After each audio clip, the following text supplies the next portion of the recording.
శ్రీ మహాగణాధిపతి నమః శ్రీ సరస్వతి నమః. భక్తులరా, సత్సంగంలో భాగంగా ఇప్పుడు మనం భాగవత మహాపురాణం నుండి కొంత భాగం చెప్పుకుందాం. నిన్నటి వరకు మనం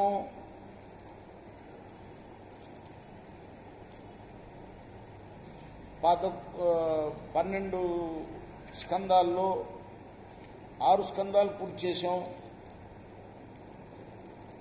పూర్తి చేసి 7వ స్కంధాన్ని 3 భాగాలుగా చెప్పుకున్నాం. ఈ రోజున 4వ భాగం చెప్పుకునే ముందు వ్యాసభావాన్ని ప్రార్థన చేసుకున్నాం. వ్యాసాయ విష్ణురూపాయ వ్యాసరూపాయ విష్ణవే నమో వై బ్రహ్మణజే వాసాయ నమో నమః. సదా నింబవృక్షస్య మూలాధివాసాత్ సుధాశ్రావిణం తిక్తమప్యప్రియంతం తరుం కల్పవృక్షాదికం సాధయంతన్నమామి ఈశ్వరం సద్గురుం సాయినాథం.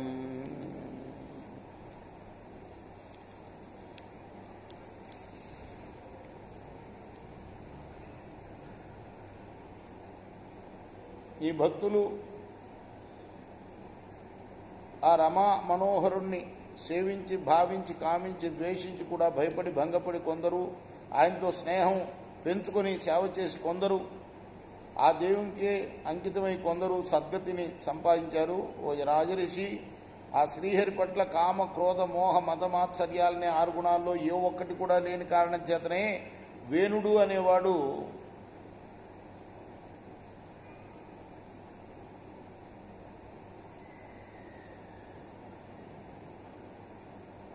భ్రష్టుడై మరణించాడు.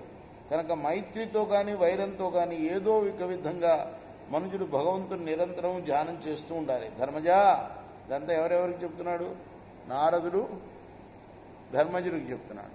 ధర్మజా, నీ పినతల్లి కొడుకులైన శిశుపాలుడు దంతవక్తులు సామాన్యులు కారయ్యా. వారు పూర్వం వైకుంఠంలో ద్వారపాలకులు. అటువంటి ఆ భక్తులు ఒకానొకప్పుడు బ్రాహ్మణుల శాపం వల్ల పదభ్రష్టులై వైకుంఠం నుండి పతనం చెంది భూలోకంలో జన్మించారు అని నారదుడు అనగానే ధర్మరాజు నారదుని అన్నాడు, నారద మునీంద్ర, ఆ వేదమూర్తులైన విప్రులకు ఆగ్రహం ఎందుకు వచ్చిందయ్యా? ఆ మునీంద్రులు ఎవరు? విష్ణు మందిర ద్వారపాలకులు, నిశ్చలమైన భక్తి ప్రపత్తులు గలవాళ్ళు, ఇంద్రియాలని అదుపులో ఉంచుకున్నవారు, సంసార బంధాల్లో తగులుకొనక నిరంతరం ఆ జగన్నాయకుడి యొక్క ఆజ్ఞలను పాలించేవారు. అటువంటి వారి దేహాలన్నీ కూడా పూర్తిగా ఆధ్యాత్మికమైనవి కదా. అటువంటి భగవత్ పార్షదులైన వారు సామాన్యుల విప్రశాపానికి ఎందుకు గురి అయ్యారు? వాళ్ళకెందుకు దుష్టజనములు సంభవించాయి అన్నాడు. అప్పుడు నారదుడు చెప్పడం మొదలుపెట్టాడు. ఓ రోజు వాసుదేవుణ్ణి దూషించి వేదమూర్తులైన బ్రాహ్మణుల ఆగ్రహానికి వెనక ముందుకు వచ్చినాయి పేజీలు.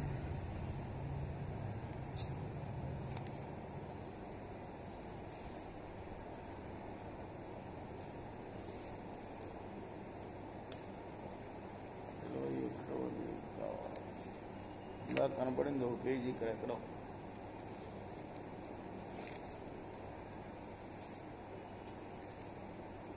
ఏమన్నా సరి చేసుకున్నాను ఇవన్నీ.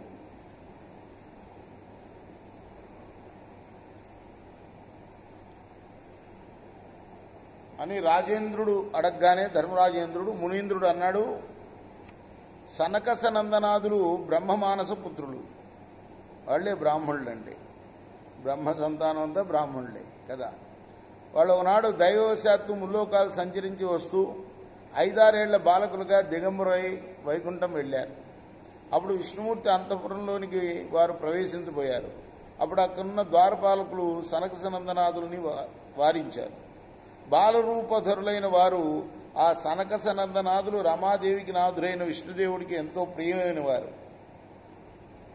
ఎప్పుడు విష్ణు కథలనే వీణుల విందుగా వినేవాళ్ళు. వాళ్ళు గర్వం అంటే ఏమాత్రం తెలియని నిర్మల మనస్కులు. అటువంటి ముక్త మనస్కులైన చక్కని బాలకులకు ద్వారపాలకులు ఇద్దరు రానియకుండా చేశారు. అటువంటి వాళ్ళని ధర్మరాజా, సనక సనందనాది మునీంద్రులు ఎంతో నిగ్రహం కలవాళ్ళు అయినప్పటికీ వాళ్లను శ్రీహరి సన్నిధికి పోనీయకు వారించిన కారణం చేత ఓర్పు పట్టలేక కోపగించి మీరు వెంటనే రాక్షసులుగా పుట్టండి అని చెప్పించారు. ఈ విధంగా జయ విజయుల చేత అడ్డగింపబడి బాలకులుగా ఉన్న ఆ మహనీయులు వాళ్ళిద్దరినీ చూసి రజస్తమోయుతులైన మీరు ఇక్కడ ఉండడానికి అర్హులు కాదు, శ్రీమన్నారాయణుడి యొక్క చరణారవిందాల చెంత ఉండటానికి మీరు అర్హులు కాదు, కాబట్టి రాక్షసులుగా జన్మించండి అని శాపం ఇచ్చేటప్పటికి వాళ్ళని శరణు వేరారు. అప్పుడు వాళ్ళు మీరు 3 జన్మల్లో ఈ పాపం చేసిన పాపాన్ని అనుభవించాలి అని చెప్పారు. అంటే ఆ విధంగా శాపోపశమనం, ఆ తర్వాత మళ్ళీ తిరిగి వైకుంఠంలో జయ విజయులుగా వస్తారు అని శాపోపశమనం ఇచ్చి వెళ్ళిపోయారు. ఈ విధంగా శాపహతులైన మహావిష్ణువు పార్శ్వజులైన వైకుంఠ ద్వారపాలకులు ఇద్దరు కూడా హిరణ్యకశిపుడు హిరణ్యాక్షులుగా దితిపుత్రులుగా జన్మించారయ్యా. వారి తల్లి పేరు దితి. ఆ ఇద్దరిలో చిన్నవాడైన హిరణ్యాక్షుడు భూమిని చుట్టుకొని పట్టుకొని పోతూ ఉండగా విష్ణువు వరాహ రూపంలో వచ్చి వాళ్ళని సంహరించాడు. పెద్దవాడైన హిరణ్యకశిపుడు నరసింహమూర్తి అయిన దేవుడు అయిన శ్రీహరి చేతుల్లో సంహరింపబడ్డాడు. ఆ హిరణ్యకశిపుని కొడుకు ప్రహ్లాదుడు, అతడు హరిభక్తుడు. ఆ కారణంగా తండ్రి చేత నానా విధులుగా హింసింపబడి కూడా ప్రహ్లాదుడు నారాయణుడి యొక్క చరణ కమలాలు విడవకుండా ధ్యానిస్తూ పరంపదం పొందాడు. ఇక 2వ జన్మ రావణ కుంభకర్ణుళ్ళుగా 3 జన్మల్లో అనుభవించాలన్నారుగా. పాపం ఏంటి వాళ్ళు చేసిన పాపం? పరిషదుల్ని అడ్డుకుండమే. వాళ్ళకు విష్ణువు సర్వస్వం, ఎవరికి సనక సనందనాథులకి. అటువంటి వారిని ఆయన దగ్గర పోకుండా అడ్డుకుండమే. వాళ్ళతో అది కూడా బాలకులు కదా, బాలకులు 5 ఏళ్ల బాలకులుగానే ఉంటారు వాళ్ళు ఎప్పుడు. ఆ పాపానికి పరిహారంగా 2వ జన్మలో వాళ్ళు రావణ కుంభకర్ణులుగా పుట్టి విష్ణుమూర్తి అప్పుడు రఘురాముడిగా జన్మించి వాళ్ళని సంహరించాడు. ఇక 3వ జన్మలో ఇదిగో ఇలా సాత్వతికి శిశుపాల దంతవక్తులుగా జన్మించారు అని చెప్పారు. రేపు మనం